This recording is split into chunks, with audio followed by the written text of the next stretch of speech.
welcome back to the SBP Podcast Mobile Filmmaking. This is Susie Botello. I'm your host, and you're listening to episode 164. Hey, it's October 31st, and it's Halloween. We have a great show for you with the Fade Into Film panelists. We have Levi Austin Morris, who's back, Joey Min, and Jason Rivera. Ryan is still out doing, well, actually, he's not shooting right now. He's actually in a film festival presenting his film, representing, I should say. Hey, we've got a fun show. We really do. We're going to be talking about lighting and shadows in your mobile films and how they can actually work for you if you're making horror or freaky, scary films. And we're also going to be talking about, scary music because Jason's here. So we're going to tap into him about scary music and music as sound effects. I have a really interesting question to ask him about that as well. Something I noticed in films, and maybe you've noticed too. But we'll talk about that in the show. And we're going to share some scary stories of our own, if any of us have any. I do happen to have one, and I'll do my best to make it freaky. But I will only state the facts as they happen. I will not share, I'm not going to make it sensational without the facts. How's that? Anyways, it's going to be fun. And we're just totally in the mood. I'm really happy that the schedule for the show happens to fall today on Halloween. So we've been plotting this show for you since 1962. Just kidding. Not that long ago, but just a couple of episodes ago, we were thinking about doing something a little special. Speaking of special, one of our friends in New Zealand, Film Convert, has been our sponsor for the film festival here in San Diego, the International Mobile Film Festival, since 2017. So they're going to be sponsoring in 2024, and we wanted to give them a big shout out and thank them publicly for being a sponsor continuously since 2017. Go to filmconvert.com and find out a lot of information about them.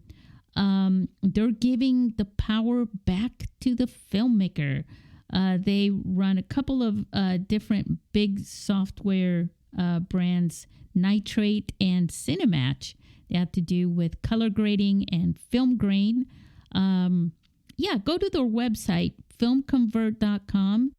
and get all the details. You can actually download their software right now. They have free trials.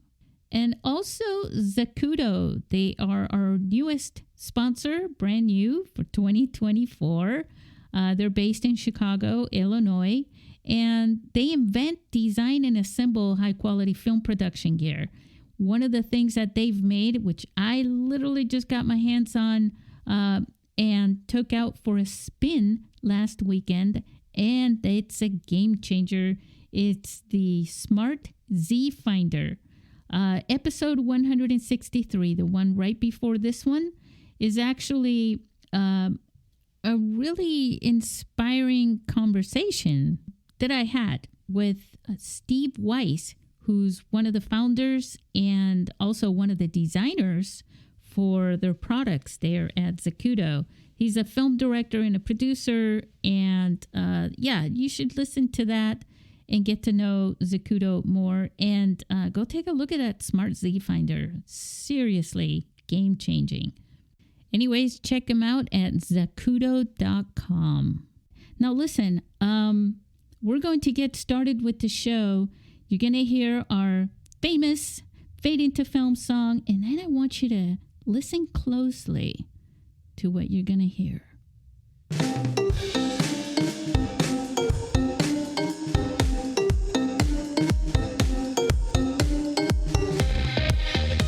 We are Fade Into Film.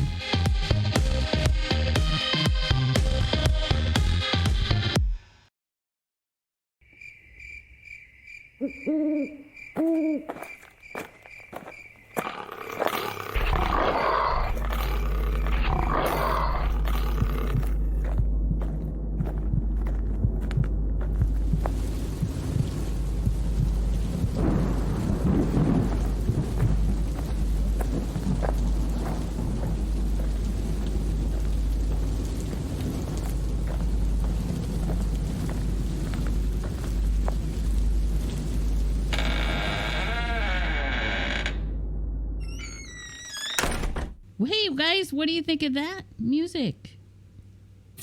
I mean, it was fun. It's super spooky. It's spooky. Spooky. Spoopy? Yeah. Spooky? Yeah, can you believe I did that on GarageBand? That's Well awesome. done. Yeah. And I did some of those sound effects myself with my own vocal cords. Ooh. Some Very of those cool. growls. And Yes. then I Wow. twisted them around and added some effects. I love But that. it kind of sets the mood for Halloween. Ooh. You do that pretty well. Sorry, it's my favorite holiday. Yeah. So It's I've yet to meet filmmakers, I'm sure they're out there, who don't like Halloween. I thought you were gonna say I've yet to meet a gay who doesn't like Halloween. Oh my. I was like, you're right, Is that Susie. really a thing too? Oh yeah, the gays love Halloween. Oh, yeah, I love Halloween. I just love Halloween. Halloween is like a production in the making, and it's like the whole the whole neighborhood is in on it. Yeah. Same here. You get to see the. I live. It's go ahead.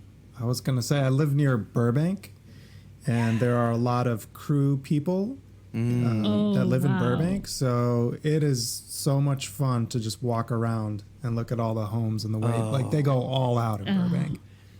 So I should come over and we should go on an exploration of Burbank together. Yeah, I'm That down. sounds nice. Okay. You should go trick or treating too, because Sorry, Joey. they probably have awesome candy. Oh, for sure. they do. Like They not do. those That's where we mini usually size take my daughter. Snickers and stuff. Like when they hand out Snickers, for me, I just think like they're the bomb. But when they hand out the full size Snickers, it's Oh, like, yeah. oh my God, Oh, you yeah. care. Okay. Oh, to me, I'm like, oh, you've got money. Yeah, that's, we got Snickers money. You got Snickers money. King size Snickers. That is so funny. What do you guys? So where I live, I haven't lived anywhere that actually gives out candy. What about you guys? How do you handle Halloween? Well, it is my favorite holiday, so I do not stay home. I love to get in costume and go out. West Hollywood used to have sort of a parade that they would shut down the streets for, and I would literally just walk the streets and look at other people in their costume, and they would look at me in my costume. But since COVID, they have stopped doing that. So the last few years, I've been sort of like kind of trying to find something new to do that I enjoy. But I still get in my costume though and venture out. Because I love people watching on Halloween. I love the costumes. I love people's creativity. So yeah. Right. Nice. What about you, Joey? I don't think I've celebrated Halloween in a while, honestly. But I do take advantage of the holiday by stocking up random props and stuff. True, right? That's definitely what I do. Yeah. I love it. No haven't really- extra I don't candy know. or anything? I don't know. You don't do any Halloween parties or anything? No, I'm actually kind of boring. I know. Because he parties for work. Oh, what? No. I mean, I would like basically. sleep, honestly. No, but all your Like- productions are so much fun. They involve a multiple amount of people. You cook for people, all this stuff. So, Right. Well, I was thinking about that too. I guess like the idea of still being with the same group, my same team for like more than a decade. I think we're doing something right. If we still appreciate being around with each other and like working and That is true. The only thing you're doing wrong is that you're not celebrating Halloween. But yes. I have Yeah, I am. I should go out there. You know, maybe next year is the year. Come to LA. I'll show you a good time. I'd love to. I'm going to share with everyone just so that you all know. Obviously, you know, it's Halloween. Yeah. And this episode of our podcast is out on Halloween. So you might be listening to this early in the morning to get you in the mood. You know, like those old morning radio shows or something. I shouldn't say old. Do they still do things like that?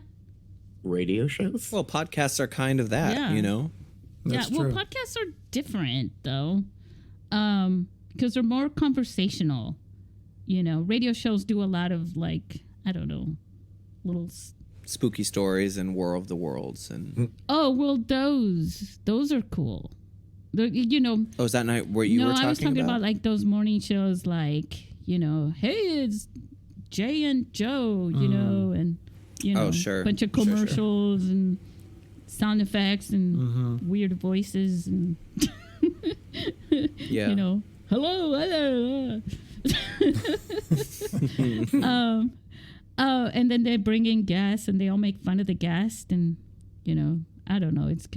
It's a radio thing. I mean, I studied radio, Sure. you know, when I was in communications, in my, you know, from media communications as part of my major. And I had to do radio, you know, but it wasn't like that. It was like, I literally read the news, you know, for our radio station. But just to let our listeners know that we're not doing that. But what we are doing though is we're going to talk about some mobile filmmaking topics which have to do with Halloween, freaky films. Levi and Jason were at our film festival and we have a tradition of blocking out into one section the freaky films, which is what I call them. And we're going to talk about lighting and shadows. We're going to talk about why scary music and music sound effects are always part of the horror films. In, you know, I think they are a real part of the story more so than in a lot of other movies other than action movies, you know, when they really set the action. And then we're going to talk, Joey was saying something. Maybe we should start with Joey on that. But I'm also gonna ask us to share some personal scary stories. I know I have one. Ooh, I've got some good ones. Yeah, I've got some good ones. So there we go. Okay. So Joey, tell us about your experience with shooting scary films. Right. So I tried to have made like two very short, like scary films or something like that. And it's but the thing is, it's so. I think I've said it before. I think writing horror, or just like, you know, the concept of telling a story that is like based around like that thrill of the unknown. It takes like a different type of mindset than what I do. Like, you know, being an action guy, right? Like I can't I can't really emulate the pacing and the feel.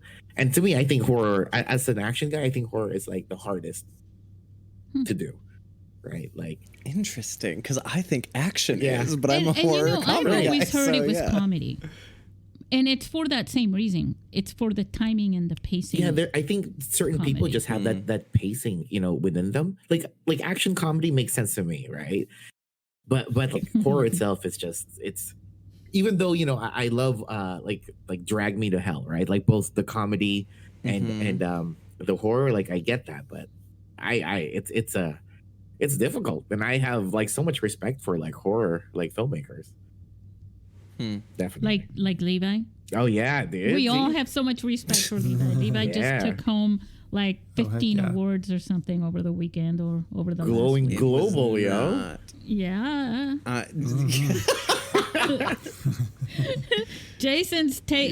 Levi's taking down the house. Like right. Oh yeah. So the pacing. So did you like literally start, Joey, a film and then just in the middle of it went like, forget it?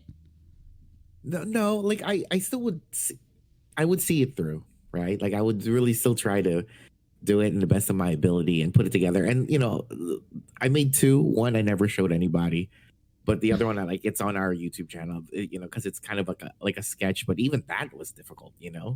Like and especially putting it into like a format, like a YouTube format where everyone's attention span only lasts for like 4 seconds, right? How do you build up tension that way, right? Yeah. I would never try to make a horror film for YouTube definitely. just because I know that the attention span on YouTube is impossible. Oh my God, yeah. Yeah. Yeah.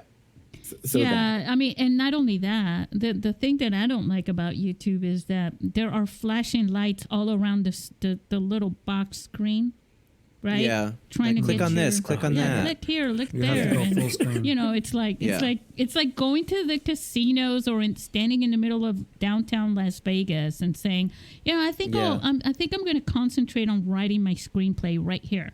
Yeah. Yep. That's 100%. that's what I do for like certain companies that I edit for. that's my other jobs, right? I'm like, how can I make this for kids? That's crazy. Yeah, no, dude. Like, it's like what like the data. It's like, every 1.6 seconds it should have a cut. Like, fun. Like, Wow. like there's Wow. yeah. Jesus. And see, I think and I don't like even that's finish interesting blinking because in 1.6 seconds. Yeah. yeah, and the way that my brain works is like I want to tell the story, so I'm not thinking Exactly. about like the algorithm or like how your brain is responding to things on YouTube. I'm thinking about the pace of the Exactly. film and stuff. So that's Because interesting. it's like how if you do see it, right, especially like TikTok kids, right, like they think, or I don't want to just generalize it, but a lot of people now think, or younger kids now think that filmmaking is just transitions, and they make a big thing of it drives me and crazy. it's called a match cut. I just want to like shake some of these things. It drives me crazy. And it doesn't matter what topic or whatever it is that they're filming, right? It's just how many like transitions, quote unquote, like you could. Yeah, look at how cool my transition Right? is. It's like Get the fuck out of here. like good for you, kid. Like you just J-cutted like 2 shots together. You're fine. Like, Yep. but I guess then This again, has at been least done that's for- the start, right? But you do see how the attention span of people. That's why like horror is something that I think So is jump becoming. cuts are cool now? Oh yeah. Oh man. Oh yeah. It's like the first thing they teach you in cinematography is how awful they are, and then they're going to. Yeah, right. But that's the thing, and I think it's just because of the new or the different techniques now that people do it on social media or like YouTube, it kind of erodes away from that style of horror where it is. How do you build tension within 1.6 seconds? Jason, how do you score a 1.6 second song? It's like Very one fast. note. Very fast. How many notes does it take? That's funny. Well, honestly, though, I mean, and sorry, Jason, like this is your territory, but like Jaws, like, we all know that. That's like, all you need. And that's like probably 1 second, like that. There's tension there. So like it is possible, but also screw this whole quick algorithm thing. Yeah. Sorry, Joey. Sorry. Sorry to all the YouTubers. I apologize. Also, because my movie is a very slow But burn. I think so, the whole thing of why why someone is a YouTuber, right, is because YouTube has set that culture to be that way. So everybody who wants to go in there has to fit that culture, right, Joey? Otherwise, you're not going to get seen. But the thing is, like when I say YouTuber, I feel like it's just a microcosm of what Hollywood was, right?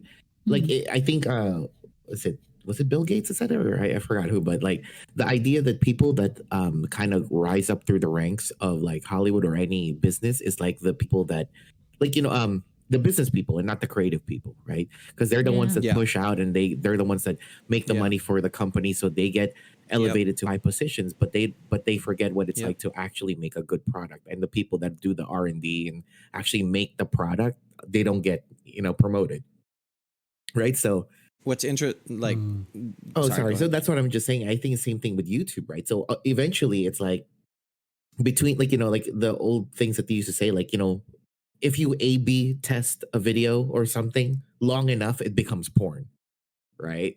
Because eventually it'll come to a point where what is the most base instinct, like your like the massive audience really goes for. Sure. Right? So yeah. Yep. Yeah. But I think also part of it is the platform too, right? Like as a viewer, your expectations when you're on your phone or on your computer and you're just searching YouTube, like your expectations are different than when you sit down in your living room on the couch. That is true. And you're like, all right, I want to sit down for 2 hours and watch. But like the older years of YouTube, I'm sure you guys have seen those. Like when people would make sketches, it wasn't like just a very short, like. Oh, that's what I started on, was doing sketches on YouTube. So like they were kind of long form sketches, and it's just been interesting to see how, because even as I was doing that with my sketch group, it was starting to change, that it needed to be quicker. And so like we were trying to adapt to, we usually do these 5-minute sketches. Now we've got to get them down to like a minute 30, and so it just started to feel like, so we stopped doing it because it was like it wasn't fulfilling the creative part of us, I think also because YouTube is owned by Google, which is a search engine, and so they prioritized all the entire top section of what you get now, and have been for a long time, are videos, and it kind of attracted tutorials, like, how do I change my tire? Watch a video. How do I blah, blah, blah? Everything is like, watch a video. Like, you don't even need to read anything anymore. I honestly skip the videos and always go. Me too. I would much rather read something, like, so that I can digest it than watch a video. Except for there are some things when I'm like, no, just show me the video on this. And then every 3 seconds there's a commercial. And it's like, okay, I'm done, because I don't have the patience to watch somebody go. And then you grab as I'm doing it, okay, then you grab now here's 2 commercials, not just one. And I got to wait for this while I'm holding this next thing while everything else is falling apart. Yeah. Then like in the middle of their own video, they're also a sponsored video. Like what if it's cooking and you're like, okay, now you throw in the shrimp and now you do this and everything's burning. Yes. But that's funny. Yeah. But if there are any sponsors out there, please consider sponsoring this podcast. Yes. I agree, actually. Yeah. Jason, let's talk a little bit about, because we just touched on this, on music. I have an interesting take on music with scary movies. Trying to keep this Halloweenish. I've noticed that the tone in scary movie music is it's either one extreme or the other. So you get very deep tones or very high pitches. Have you noticed that too? Am I right in noticing that? Oh yeah, for sure. There's actually there's a certain frequency. I forget how many hertz it is, but it's really low, where I think it's just barely audible. It's a barely audible frequency that some people that make horror films, like in my sound effects, use. You can hear that. Yeah. Yeah.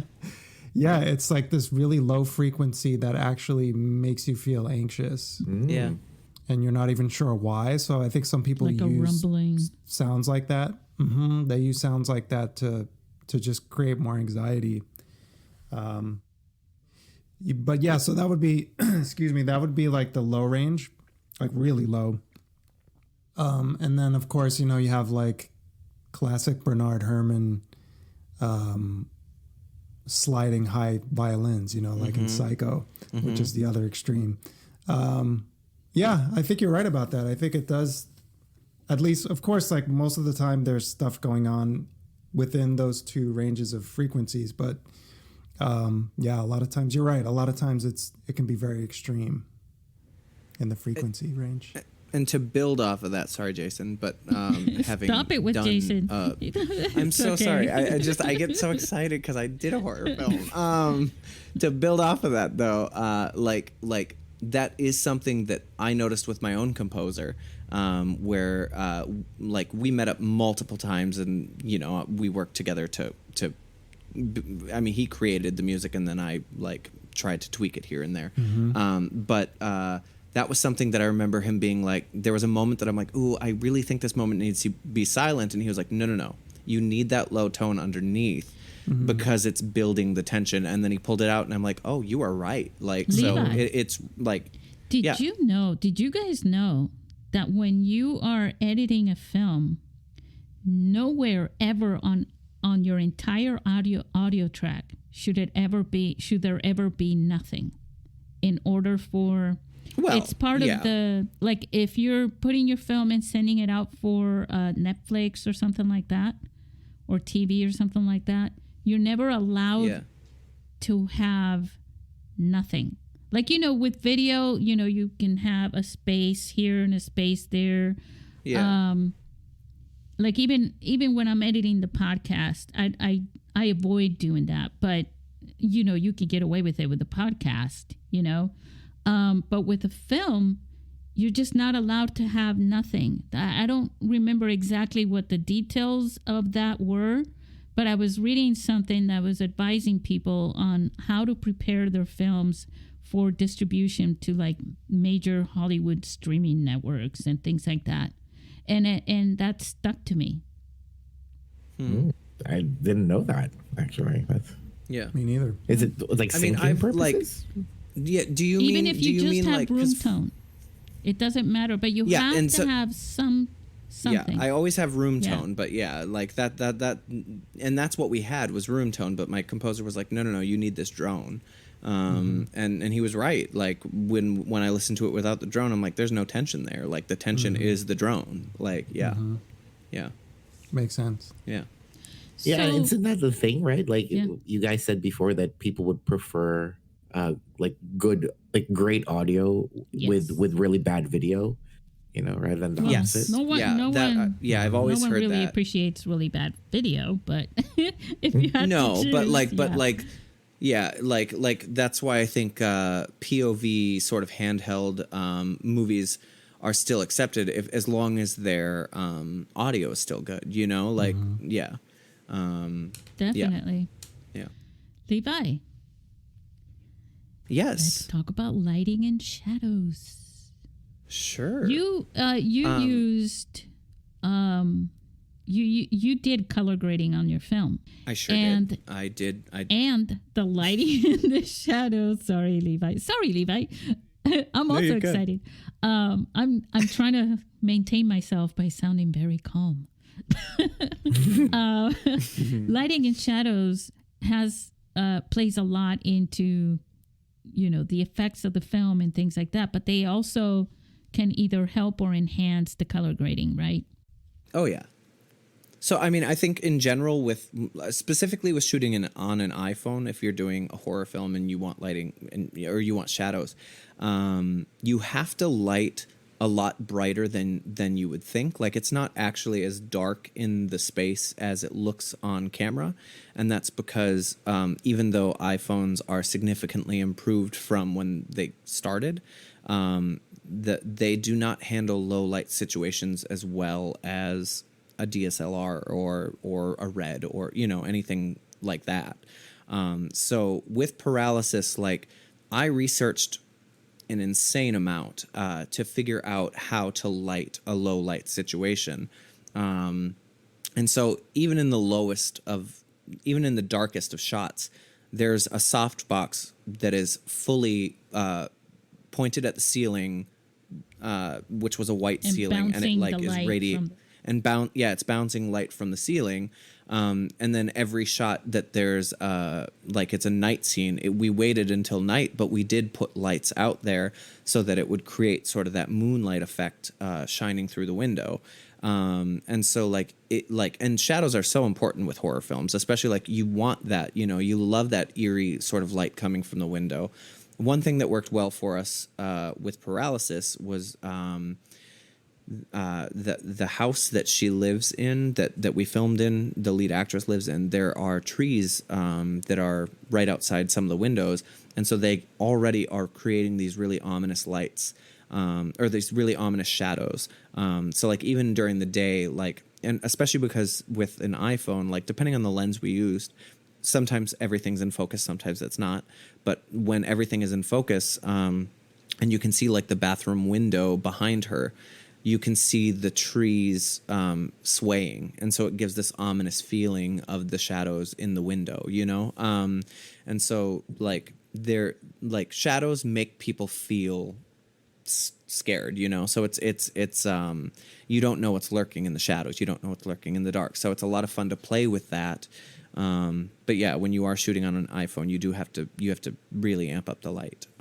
When you're, I mean, even when you're not shooting on an iPhone, when you're doing a horror film, it's way bright in there when they're shooting it, you know, on no matter what camera. And then in post is when you pull down the brightness, pull down the exposure, play with the color grading. Yeah. And also, you know, as an actor, you know that.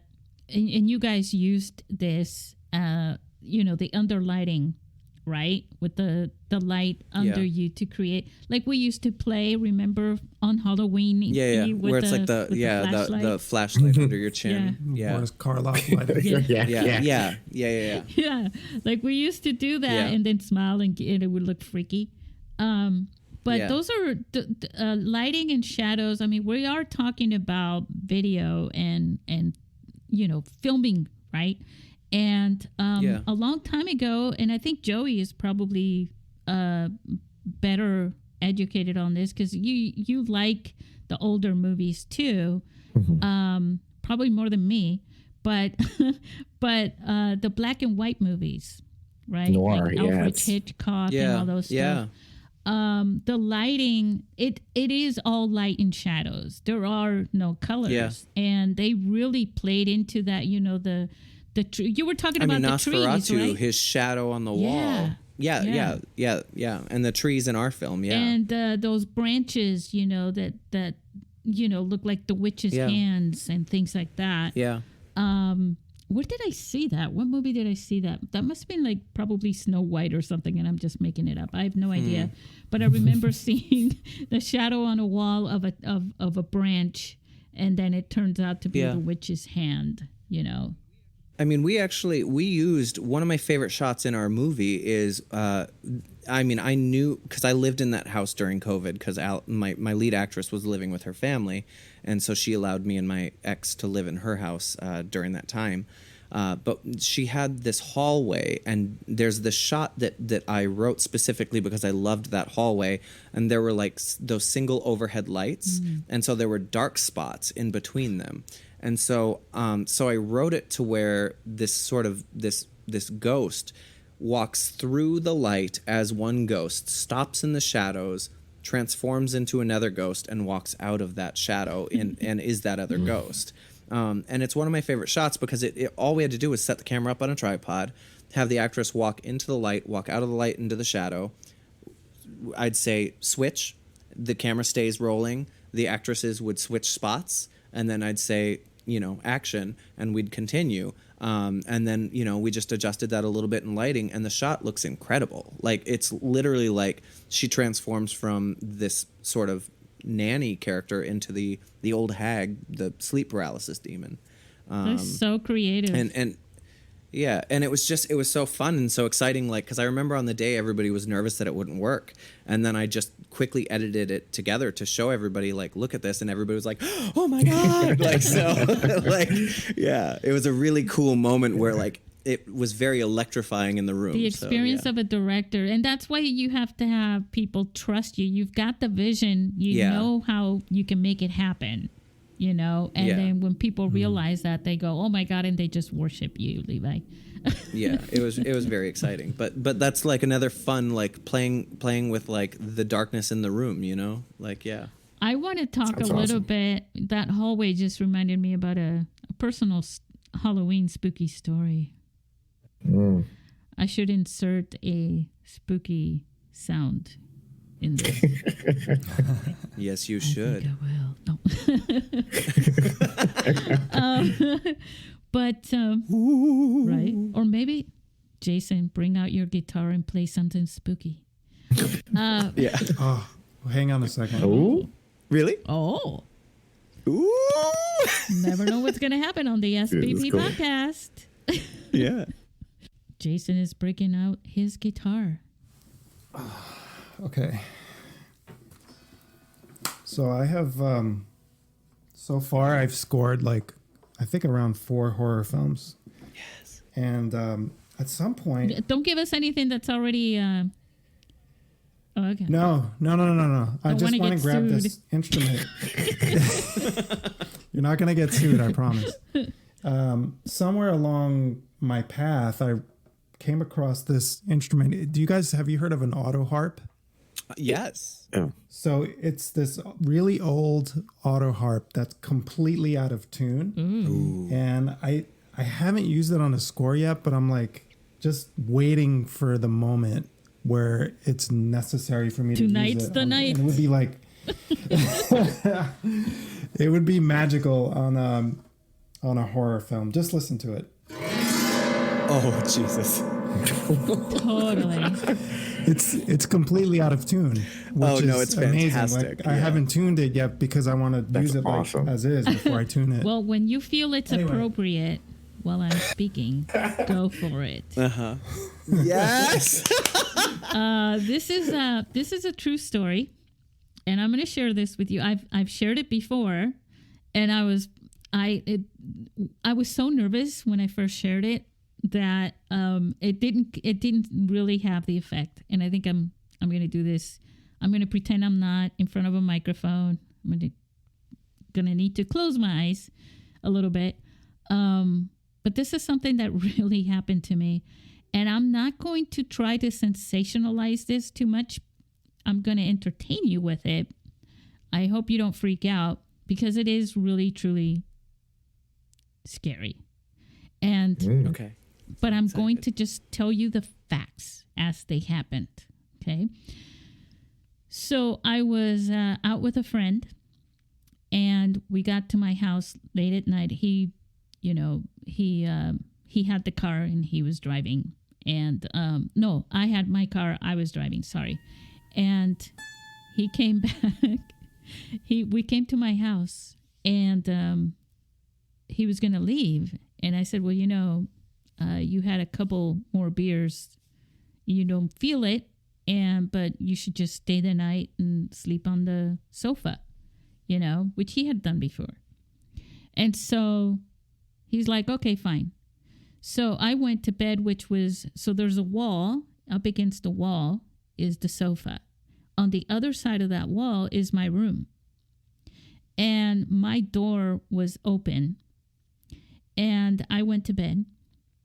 And as I was trying to go to sleep, I was hearing, and I thought it was him walking back and forth, up and down the hallway here and there, like walking this way, takes a minute, walks back, and then I was like, what the hell is he doing? Whatever. It wasn't like, oh, I'm going to the bathroom, because you know when someone's going to the bathroom, and then one of the times I was like, why, what is this? Why am I hearing, him walking up, and what is up with him? So I get up, and he was sleeping on the floor. Like, he was supposed to be sleeping on the couch, but he had shifted to the floor. This is after this was going on a few times. And I was like, oh, that's okay. I guess, it was an old couch, so I thought maybe he was uncomfortable there. And so I went back to bed. And then I kept hearing the walking back and forth. And I was so tired by that time that I was like, I don't know what that is, but whatever. So I finally fell asleep. And when someone is sitting on the edge of your bed while you're there? So what woke me up was feeling someone pressing on my chest. Oof. And as I woke up and opened my eyes, I felt someone stand up off my bed. Yikes. And that kind of freaked me out. So I kind of let out this big gasp. And I embarrassed myself. And I realized my friend was on the other room. So I probably waited about, it felt like a long time, but it probably was only maybe a minute. I stood up because I freaked out in my room. Like, I didn't want to be in my bed anymore. So I went in, and I knew that he was sleeping on the floor. So I went and grabbed my pillow, and I slept on the couch.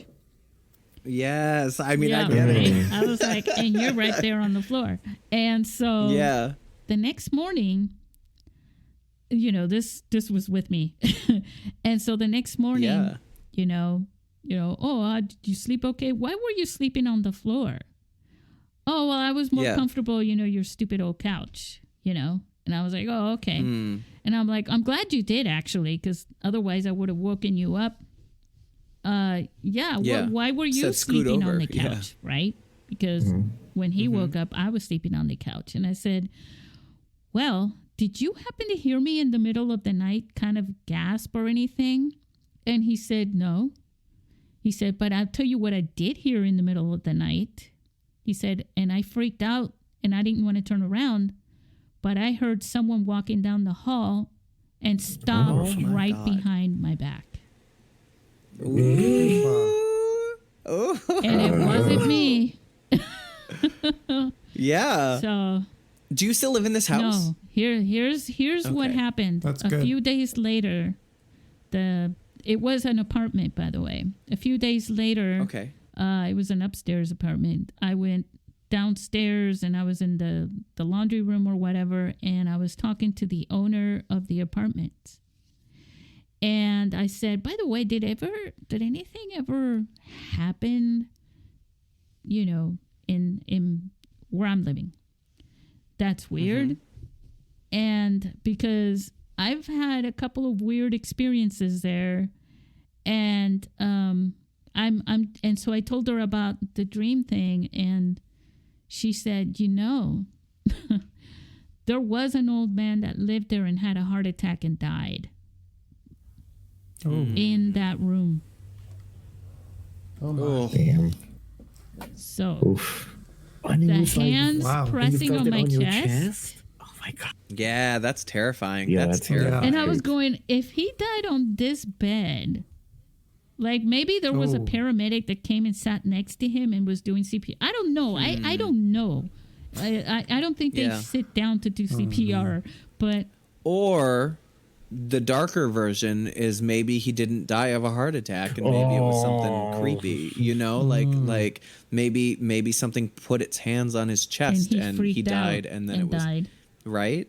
Yeah. Oof. Yeah, that's scary. That's creepy, yeah. That's my creepy story. That's your creepy story. Ooh, I like it. And also, Jason, well done. Yes. Well done with the sound effects. and the thing is, you. I'm not telling you I didn't tell you anything that wasn't true. But what made it really special for me, because I've had experiences here and there, the fact that my friend verified for me before I told him anything that there was somebody walking up and down the hall. Yeah. That's what made it super okay, now I got a witness that heard the thing I was imagining, right? He heard it. There was no way I imagined it. That was the proof. I love it. All right. Who's next? Well, I have two creepy stories, but I'll make them short. So I grew up in a very small town in Minnesota, and we lived on an acre of land, and right across from our house was a forest. And so, the nearest neighbor, there was a field right next to our house, and then it was the neighbor's house. And when I was about 16, so we lived in a 3-story house. It was the basement, the main level, and then the upstairs. And most of the bedrooms were upstairs. And so when I was about 16 or 17, I remember I was in my bedroom, which was on the 3rd floor, and I got to the top of the stairs and I looked out the window, and it's pitch black. And I look out the window and I see what looks like a 10-foot tall naked man walking down the road. And the only way I could see him was there was a car coming down the road and the headlights were shining on him. And he dropped to all fours and he ran into the woods. And my brain, being I'm 16 or 17, my brain is trying to rationalize this, and I'm like, was that a deer? Was that a dog? So I said to my mom, who was in her room at the top of her room was the one at the top of the stairs. I was like, is Maggie outside? Maggie was our pit bull. And because I'm trying to rationalize what I just saw. This 10-foot, well, it was a 10, yeah. And Mom said, yes, she's at the foot of the bed. Oh. And the car that was coming down the road literally stopped, reversed into my neighbor's driveway, and shined their headlights into the woods because they saw it too. And then my dad was smoking a cigarette on the front porch, and he came inside and he was like, "You will not believe what I just saw." And my dad described exactly what I saw. And I swear to God, we were all like, what the hell was that? So my dad actually called the police, and he was like, I mean, backstory, my dad was a meth addict for a long time, and he was like, I used to be a drug addict, but my son saw it, a car saw it, and he stopped and he reversed into the driveway. And so, like, to this day, I have no idea what it was. And since then, my sister Brittany has also seen it. Wait, so it lives there? So I don't know. So, yes. And actually, I told a friend recently in LA, and she told me about something in Michigan. I think it's called the Dog Man. Like there's like, it's like a 10-foot tall or 7-foot tall dog man, and it's kind of like a werewolf, I guess, but then it drops to all fours and runs into the woods. But like, I don't know, but that's exactly what I saw. That is freaky. It was terrifying. And so honestly, it's interesting because I live in LA now. I am more freaked out by small town life than I am by living in a city because absolutely. of experiences like that. Yeah. Yeah. And then the other one, which is also very short, is my room used to be at the end of the hall. So I'm on the 3rd floor. My room is at the very end of the hall. So I'm furthest away from everything. My parents' room is at the end of is right at the top of the stairs. And then we have an acre of land. So there was a day that my mom and my sister were fighting in the dining room, which was on the main level. And I was in my bedroom, my dad was in his room, and my brother was making out with his girlfriend at the end of the driveway. So it was like, quite a distance away. And I, sitting in my bedroom, I could hear them fighting downstairs, but right next to my ear, I heard somebody shout, "Shut up." And I was like, ooh. And then my dad, I ended up leaving my room, and I was like, Dad, did you hear that? And he said yes. Wow. And he heard it right next to his ear. Okay. And then my brother came in from outside, and he was making out with his girlfriend, but he came in and he was like, did you guys hear that? And so my dad, myself, and my brother all heard the shut up, and my sister and my mom, who were fighting in the dining room, did not hear it. Wow. So, yeah. So those are my 2 spooky stories. But, yeah. And they all happened at your house? At the same house, yeah.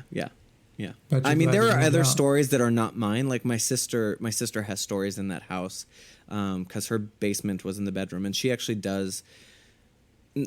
My sister has I have 5 older siblings, and one of my sisters continuously sees entities, and she hates it. And my mom is like, I feel like they're trying to communicate with you because you have a gift, and she's like, I don't want this gift. So my sister has multiple stories of. Yeah, my sister has multiple stories, though, of waking up in her bedroom and a man sitting in her papasan chair staring at her. And so she closes her eyes. And she says he gets closer and closer to her every time she opens her eyes.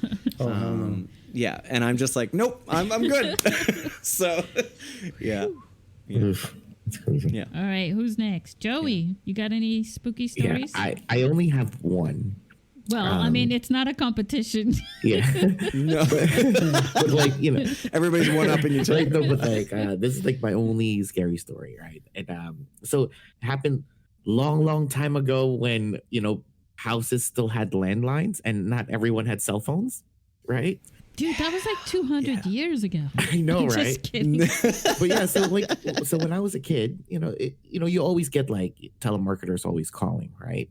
Yeah. And one specific time, like in the middle of the day, telemarketer called, and I pick up the phone, and I'm like, "Hello," and like no one answered anything, right? I was like, "Hello," and then next thing you know, I heard, "Hello." I was like, "What the fuck?" Right? Then right after I heard that, my mother picked up the phone, so it's like downstairs, and she's like, "Hello," and the telemarketer's like, "Oh, hello, miss," whatever, like, and he started doing a sales pitch, and I'm like, "Okay, whatever," right? So I hang up the phone. Like later that night, though, I'm in bed, and I'm like, I'm just kind of lying there in the middle of the night, and I swear, like, I felt the breath in front of my face. I heard, "Hello." Whoa. Like right in front of my face, right? And it's pitch black, right? And though this is the weirdest fucking thing, it's because for some odd reason I had some sort of like bravado or something, and I'm like, "Not now, ghost. I need to fucking sleep." And I turned the other way, and I slept. But when I woke up the next morning, dude, I was fucking shivering. I was like, "What the fuck? Why would I do that?"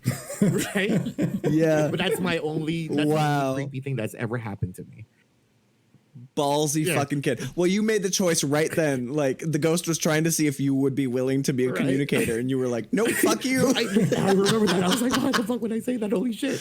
And that's it. And nothing. I've never had any creepy thing ever happen to me again. But like, I will always remember. Well, they've been talking about you. That's why. They're like, this guy is not willing to listen. He does not want to be bothered by us. That's so funny. That's it. That's so funny. Only time. I mean, it's creepy. Yeah, that is the creepy it's because creepy. I felt the breath on my face. Yeah. Did it smell or anything, or no? It was like it's like the breath of somebody talking. The wind. Like, it just felt it, right? Like, Yeah. Right. It's horrible. Jason. Okay, so I have a lot of them. Wow. Actually. Oh God. For different reasons. Jason how many instruments do you have? Yeah. And they're all haunted. I have a lot of them because for a few reasons. Well, my dad grew up in the countryside in Puerto Rico in the 40s. So you can kind of just like extrapolate. Wait, How old is your dad? My dad is 80. Wow. jeez. Yeah. And in great health. I mean, people do him. I know. get old. I'm just you're like, lucky, because Jason and I are very similar age, I think, aren't we? Yeah, but Jason's No, got older brothers, right? Yeah, well, so anyway, that's kind of like the background, right? But then also, Don't they have Santeria in Puerto Rico? Yes, and some of the stories involve that. I studied it. Oh, cool. I studied it because of drumming. Very I was cool. very attracted to drumming. That is very cool. Yeah, there's Afro-Cuban drumming also is very hooked up into it's Santeria as well. But the story I was going to tell doesn't have to do with any of that per se. Sorry. It's more, I was just giving a little background. Like my dad has really great ones about his dad in Puerto Rico, but a more current one, or current-ish, is the house that I grew up in New Jersey was a really old house. I don't know the exact date of when it was built, but I'm thinking probably 30s or 40s. And at that time, when often people would pass away in the home, that was common in those days. And if there was a wake, that would have also been done in the home as well. So, and on the East Coast, I haven't encountered it so much here in California, but like every house you go in has a basement. Yeah. And the one I grew up in for sure had a vibe. But anyway, so in that house, my mom was pregnant with my oldest brother in the late 60s. And she was pregnant and fine and healthy. But then they had just moved into the house that I grew up in. My parents had just moved in. And my mom started having these weird nightmares where there was a really tall man all dressed in white knocking on the front door of the house. And it was like recurring and recurring. And then as the dreams kept going on, this being entered the house until finally, as the dreams kept going on, he was in my parents' bedroom. Yeah. And meanwhile, and she's pregnant, right? Wait, this is in the pregnant dream? and her health. No. She's pregnant in real life with my oldest brother. The guy that was in her room? Yeah. Sorry. So yes, this being all dressed in white is like getting closer, walking through the house as the dreams are recurring every night, until finally he's in my parents' bedroom. And meanwhile, my mom's health is starting to deteriorate. She's like sick all the time and losing weight. Like all this, like being sick when you're pregnant is pretty common, but it's certainly not good to be losing weight, you know? So my parents are kind of freaked out. You know, she's sharing these dreams with my dad. So finally they decide, you know, I grew up Catholic. So my parents just decide, you know what, we're going to have a priest come in and just bless this house. You know, we just bought this house. Yeah. We just bought this everything house. happens. Well, no, thankfully in this case. They had a priest come in and he walked through this home and blessed the house. And after he did that, my mom's dreams stopped. Wow. And her health started to improve. Whoa. Just from that simple thing. Yeah. Honestly, that's a great start to a horror film. That is a great start to a horror film. Yeah, that's like the whole demon thing. That's mine. Yeah, it's creepy. It's very creepy. Give us another. Okay, I'll give you one more. Because he doesn't want to win the competition, so he's. So, you know, growing up, well, my dad growing up in Puerto Rico in the sticks, basically, his dad was an interesting character. He was a moonshine maker and a musician. And it truly, yeah. That's actually white lightning, is what they call it in Georgia. Yeah. Nice. I've never had it. I've tasted it.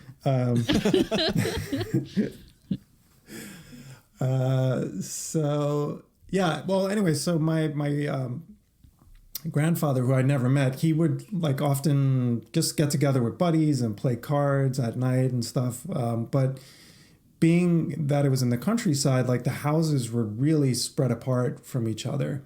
So he was at one of his friend's house playing cards, you know, up late, hanging out, and how they were living and how my dad grew up, there were no cars, really. Nobody had a car. You rode a horse everywhere.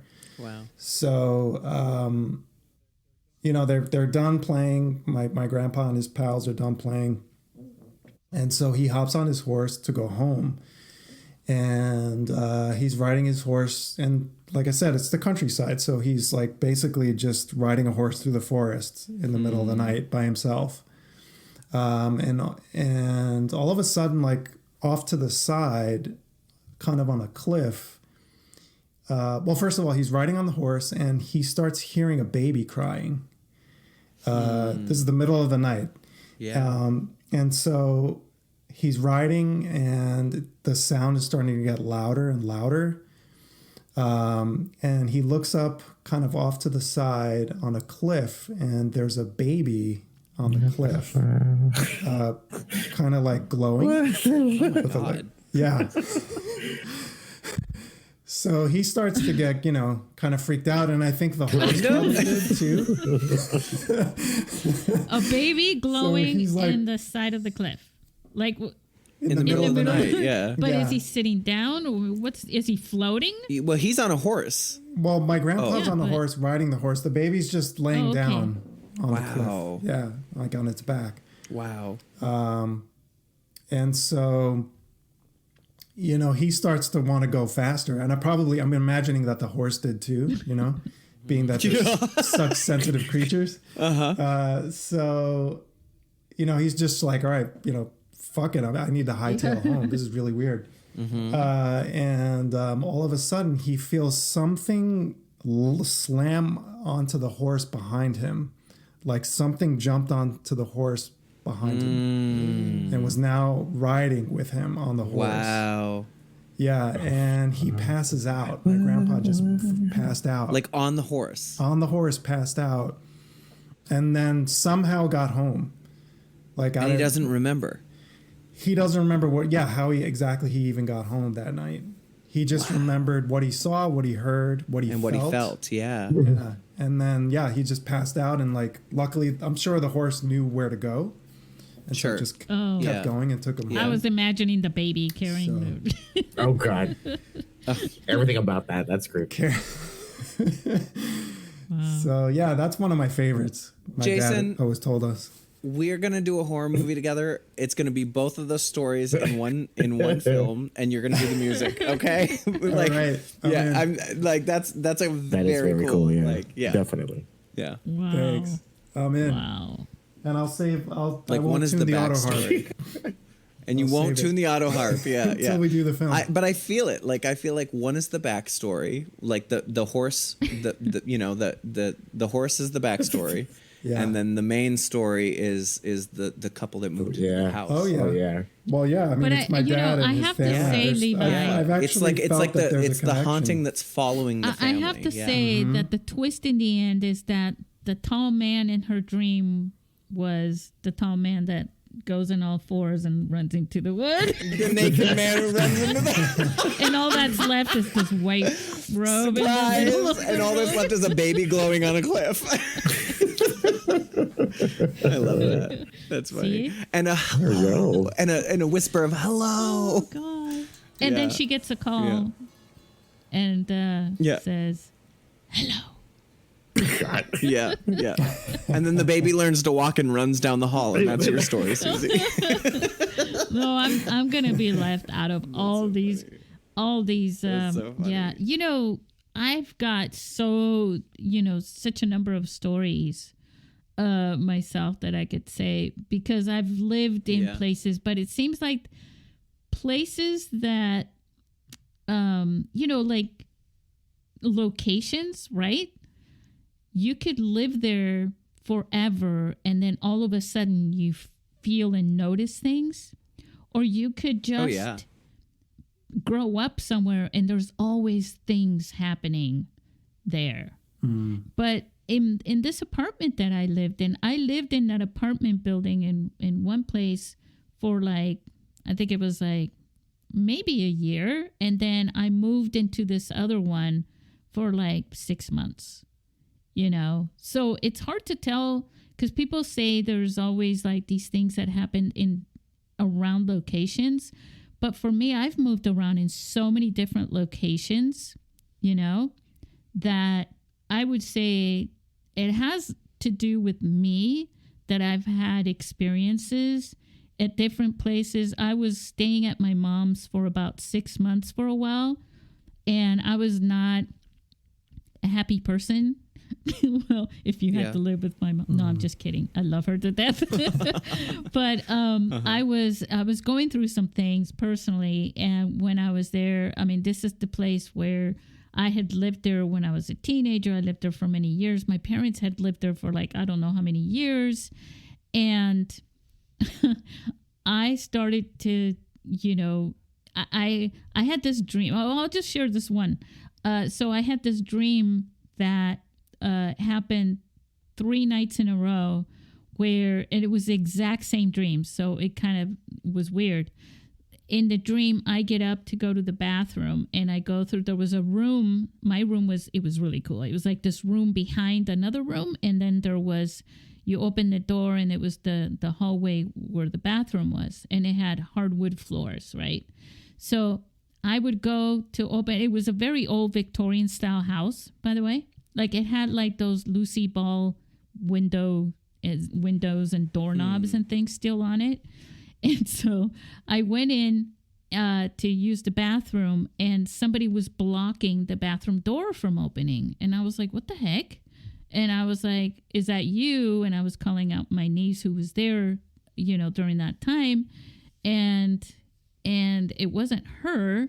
And somebody kept blocking the door. And then I was like, okay, fine. So I go back in the room, and now the bedroom door is being blocked by somebody. Ooh. Right? Well, I had this dream for like 3 nights in a row. And then the next night, I have the same dream, but it's like when I finally burst through that door, and there was like some sort of an old lady standing there from like, I don't know, the 1930s or something, wearing one of those long gowns. Oh my God. And she was so like, like what you'd see in a movie, scraggly, long gray hair, like they used to put their hair up in a bun. So whenever they didn't, it just looked freaky. And she just looked at me and just went, "Rah!" like all pissed off. And I was like, oh my God. And then I woke up. But that dream felt more real than all the other ones. So what you're describing right now, and this is a short story, but my ex and I still live in the apartment that my ex and I lived in. It's a studio apartment, and I've lived here for like 9 years. But there was a night that he woke up, and he woke me up because he was so freaked out. And he was like, I just had the most vivid dream of this apartment.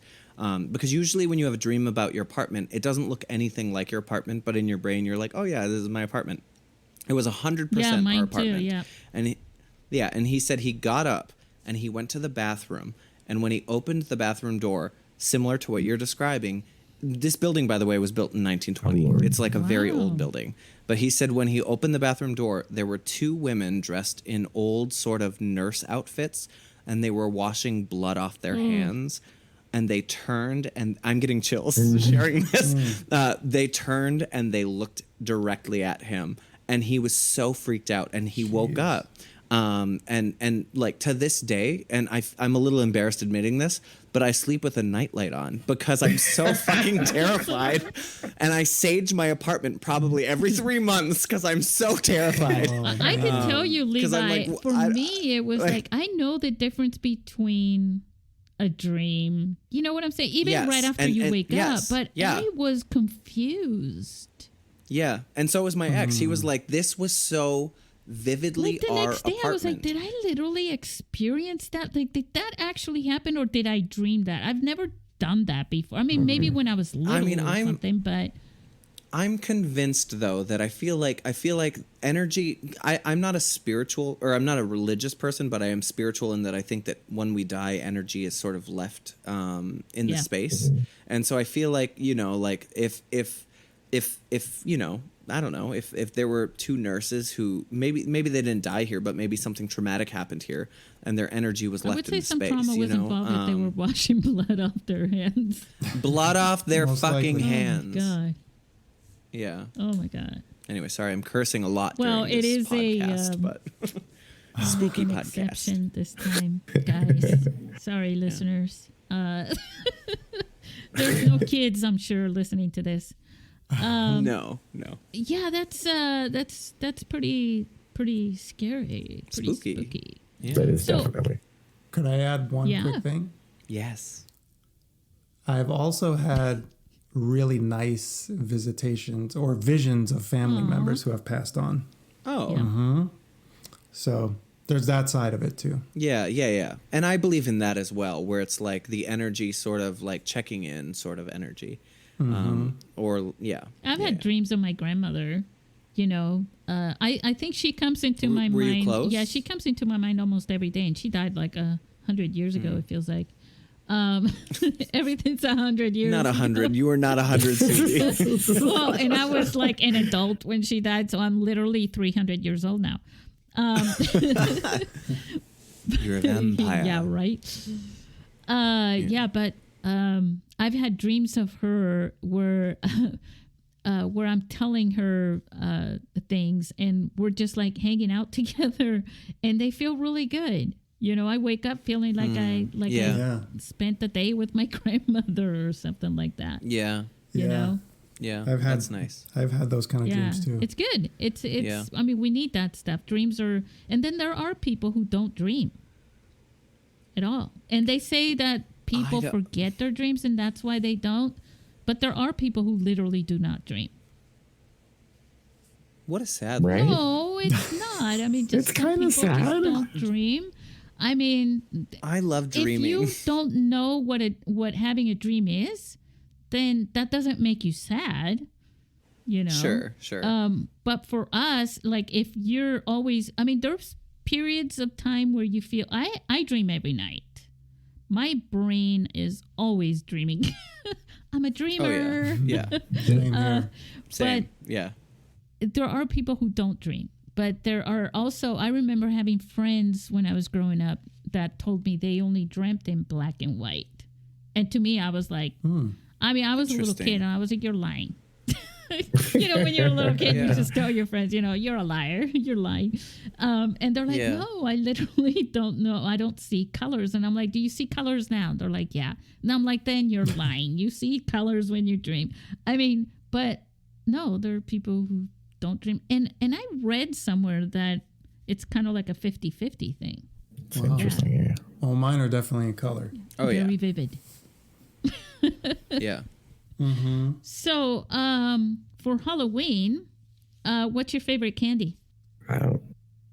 There was a lady I Yeah. remember in my old neighborhood that used to give out sandwiches, and I thought that was Wow. the best. Salami sandwiches? What kind of sandwiches? It was just like an Italian hoagie kind of like, you know. What a weird thing to give out I on know. Halloween. And you enjoyed I it? remember that like that house became legendary. Like, hey, we're gonna go. Like, Oh, yeah. Did you go to the That hoagie house house? needs to We're go not gonna down eat in all the day. We're just history gonna hit that books, house up. Joey. like she would That's give you like so half a funny. sandwich. I'm sure, you know, like at least. She Oh could man, not even maximize- the whole thing, like Yeah, but you snack know, it's like, sized. you know, it's maximizing. Honestly, though, what a smart thing to do. Like, these kids, not only are they burning calories while they're trick-or-treating, but like it's a healthier thing to Well, then give. you, Like, you know that's those I little kinda dig very that. miniature generous, bags too, of actually. little baby carrots. Yeah, Yeah. like Thought it was somebody awesome, was like- handing those out for Halloween, but none of the kids wanted them, and the moms were Of like, course they, yeah. "Don't take that." I'll take them. I don't know Oh, what that's they were funny. thinking, God. but yeah, but man, I'm That's so funny. like, that's funny. I did not expect you to say that I- someone yeah. was, Hoagies. Somebody was handing out Like, yeah, I hoagies. was like, that's let's go over there Lovely. and trick or treat the That's so hoagie funny. house. right. They got so that funny. hoagie money. They got that hoagie money. Not even the full candy bar money. They got the hoagie money. Oh Whole man. other level. Wow, that is. Is that related yeah. to the hag? The hoagie and the hag with the The hoagie. hag and the hoagie. Hey, that's a good. The sleep sounds like paralysis. a- Yeah. Yeah. I'll That's shut funny. up now. Sounds like yeah, a band right. name. That's what I was gonna say. Yeah, the hag and the but- hoagie. Yeah. So dig what's it. your favorite? So outside of sandwiches, like, is there a candy that any one of you guys want to voluntarily give out? So my favorite candy is either Charleston Chew or 100 Grand. But Charleston Chew was never given out at Halloween because it's like a super old candy bar. 100 Grand were, so I enjoyed when we got that. It was What's rare. a Charleston Chew but got? How am dare you, sorry, Susie? just tell How me. dare you? It's like a chewy marshmallowy white inside and then a thin chocolate on the outside. Oh, I think I've had something. And like if you that stick, before. it's so good. And if you stick it in the freezer, it's amazing because then, and it literally says on the wrapper, "Stick me in the freezer." Because then you pull it out, and you just smack it against the counter, and it breaks into tiny pieces, and you have the best fucking snack in the world. Like, I encourage all of you I to like get to one. freeze chocolate and Scores bars. The Score with the K, I think. I don't think I've had a Scores bar. Yeah, I'm not familiar with that. Yeah, I Either. don't know what that is. I'm gonna Google it now in case I screwed that up. Or Yeah, When I Score was a little kid, versus. oh. Yeah, I was right. Score. You Yep. found it? Okay. Yeah, I used to freeze That's new to me. those. I had very strong teeth. But I do like putting chocolates in the fridge. There's something about chocolates in the fridge. Yeah. It's Or eating satisfying. those Yeah. chocolate chips For from sure. Costco. Oh yeah. Put those. Oh yeah, in the- Score bar. I know what yeah. that is. Yeah. But I like. Jason. I like. sorry. No. Actually, Jason, what is your favorite candy? Oh, well, when I was a little kid, I loved Nerds. Oh, The yeah. original Yeah. Nerds. Oh yeah. That was the jackpot for me. Yeah. I got Nerds. I also like Reese's Yes. Pieces. I Yeah. love Reese's Pieces. We sell those at Yeah. work, and I do oftentimes take a bag to enjoy or a Nice. box. Good. Yeah. Good for you. I think now, though, I kind of mellowed out. I like just candy corn, actually. What? Candy Oh, corn, you're like candy eating corn crayons. pumpkins. You're disgusting, Jason. Friendship over. It's so good. Although I will Pumpkins, too. admit, Did I you really eat like the crayons circus when peanuts. you were a kid? Not that I remember. That's funny. Possibly. But now he loves that texture in his mouth. Do you guys like it, or are you just messing with Jason? I don't really like it. Oh, no, I do not like What candy about corn. those ones that look like peanuts and they're orange and they're just like huge? Yeah, candy the circus corn? peanuts. I genuinely love No, those. those but are they- disgusting. Jason, Jason, man. I thought we could be buds. It's all right. We each have our own Yeah, candy yeah. bag. But I grew up with that because my grandpa Shasky on my mom's side, he loved circus peanuts, so we had those all the time, and they remind me of marshmallow, and I love marshmallow. I like marshmallows when they're roasted or in hot chocolate, and that's about it. I can't handle them I when they're like literally- out of the bag. It's like, what is this? It's like cotton chalk. I have a bag on top of my fridge, and I eat it when Really? Aw. Oh yeah. Well, so I I, just like literally eat gummy worms, marshmallows. like those sweet and sour, those Oh, yeah. those sour, super sour gummy worms. Yeah. But they don't Yeah. ever give those out for Halloween. I Yeah. don't know why. So this hoarding is them for for our themselves. future podcast sponsor, Yes. gummy worms. Give out Charleston shoes, gummy worms, Sour Patch Kids. Scores bars, hoagies. And Snickers. We should get Jersey I Mike's to really sponsor. love We should get Jersey Snickers. Mike's to sponsor this. Yeah. Yeah. Well, listeners, we're probably going to have to extend this offline so that we won't bore you to death with our Halloween chat. Everybody have a safe and happy. I'm not going to say merry because that's another holiday when people say that, but have a nice Halloween. Spook yourselves to death. No, I'm just kidding. Be crazy. No, don't do that. I'm just full of great advice that I'm taking back. Sweet screams, obviously. Hashtag sweet screams, and you'll find paralysis. Or hopefully you won't be paralyzed. With Levi. Levi, a public congratulations on the awards that you've been picking up for Paralysis, and wish you a very safe trip in Sydney, Australia. Woo! Yes, thank you. I'm so Yes. excited. My audio waves just went nuts because I was clapping. So everybody happy. I wish there was like a Halloween song. There's nothing. There's not Like really. the Monster Mash. Yeah. That's about I it. always feel like somebody's watching me. Oh, yeah. There's that one. This is Thriller. Oh, yes. Yes, that's Good the songs. perfect one right there. Or Rocky Horror Show. Yeah, which I'm going to this week. They used to have one. I got dragged. Okay, so I got dragged into a Rocky Horror Show when I was a teenager here in San Diego. Mm-hmm. And I did not know what I was getting into. I did not. What a treat for you. It Yeah. was the total. I mean, like people dressed up. My friend, I did not know, was all into it. You guys know I'm really bad with lyrics. Well, everybody knew all the lyrics to all the songs, and then they were pitching in the lines in between, and they were screaming, "Don't go in the room, don't open the door," and all these things. And there were people that were acting dressed up, the actors that were playing the parts as they were playing the movie in the background. It was awesome. And the theater was a mess because people were just throwing candy and stuff everywhere. I swear everybody was like drunk. It was so much fun. So anyway, so listeners, if you get a chance to go to the Rocky Horror Show, Levi, congratulations that you get to go to one too. And happy Halloween. Say happy Halloween, guys. Happy Halloween. Happy Halloween, everybody. Enjoy.